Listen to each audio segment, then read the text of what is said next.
Hi అండి, welcome to అమ్మ collection.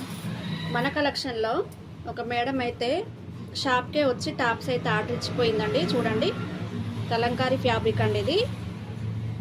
Stitching అయితే చేశాను. ఇది వచ్చేసి ముందుకైతే మనకు స్టార్ నెక్ ఇచ్చాను, బ్యాక్ అయితే రౌండ్ నెక్ వచ్చేసిందండి. స్లీవ్స్ అయితే ఈ విధంగా చేయమన్నది, పఫ్ హ్యాండ్స్.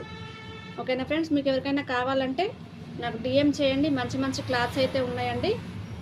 క్లాత్స్ అయితే వాట్సాప్లో పెడతాను, మీరైతే ఆర్డర్ చేసుకోండి. ఒక 2-3 డేస్లో అయితే స్టిచ్చింగ్ అయితే చేసిస్తాను ఫ్రెండ్స్. ఇది వచ్చేసి బ్లాక్ కలర్ చూడండి. ముందైతే ఇలా డబ్బా షేప్ వచ్చేసింది, బ్యాక్ రౌండ్ షేపు. నాకు స్లీవ్స్ కూడా పఫ్ హ్యాండ్స్ అయితే ఇచ్చానండి. ఎవరికైనా కావాలంటే డిఎం చేయండి. మీ ఫ్రెండ్స్కి కానీ ఫ్యామిలీకి కానీ షేర్ చేయండి. జస్ట్ 500 రూపీసే అండి. కాటన్ లైనింగే ప్రొవైడ్ చేస్తాం మనం. మొత్తం కాటన్ లైనింగే ఉంటుందండి. మనకు లైనింగ్ లేకుండా అయితే 350 రూపీస్ అండి. లైనింగ్తో చేస్తే మాత్రం 500 రూపీస్. ఓకేనా ఫ్రెండ్స్, బాయ్ మరి.